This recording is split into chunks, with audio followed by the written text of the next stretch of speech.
Aujourd'hui on va parler des lipodystrophies qui est le sujet de la prochaine vidéo sur YouTube que vous pourrez donc découvrir en intégralité si vous êtes un peu curieux. Mais qu'est-ce que c'est qu'une lipodystrophie? Premièrement, c'est une anomalie du tissu adipeux sous-cutané que l'on retrouve suite à de nombreuses injections au même endroit. Elles sont favorisées par plusieurs facteurs que je vous détaille justement dans la vidéo. Je vous donne donc rendez-vous sur YouTube début juin. Si jamais on en a déjà, on peut les faire partir, mais c'est hyper long, il faut être patient et assidu. À titre personnel, je me suis rendu compte que j'avais des lipodystrophies au niveau du haut des cuisses, particulièrement à ma droite, puisqu'en fait j'ai fait 4 injections par jour, 3 de rapide, 1 de lente. Les 3 de rapide, je variais les sites dans la cuisse et je faisais la lente de l'autre côté. Ce qui n'est clairement pas assez. Et au fil des mois et des années, puisque rappelons-le, je suis diabétique depuis 18 ans. Non pas depuis que j'ai 18 ans, mais depuis 18 années.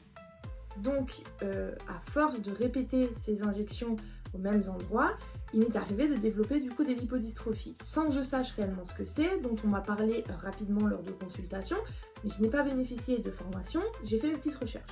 Et je me suis dit ça pourrait être intéressant justement d'en faire une vidéo et de le partager. Donc vous pouvez masser les zones, ça m'est arrivé. J'ai arrêté pendant 1 an de faire mes injections dans les cuisses, j'ai fait les bras et le ventre. Donc j'ai vraiment suivi la technique du cadran, de faire la rotation et tout. Bon, des fois ça foire, hein, clairement, c'est une fois de temps en temps, c'est pas grave.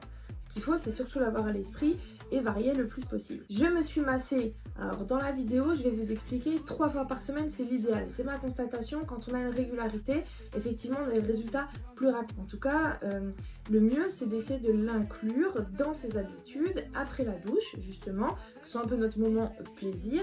Mais si on arrive à respecter ces 3 fois par semaine, on a des résultats un peu plus rapides. Pour être honnête, je l'ai fait tout l'été, où je me massais tous les jours. Et ensuite, c'était 3 fois par semaine. Et après, une période où je l'ai carrément plus fait. Donc c'était vraiment plutôt en dents de scie, mon expérience. Là où j'ai remarqué des résultats le plus rapidement visibles, c'est effectivement quand je le faisais tous les jours.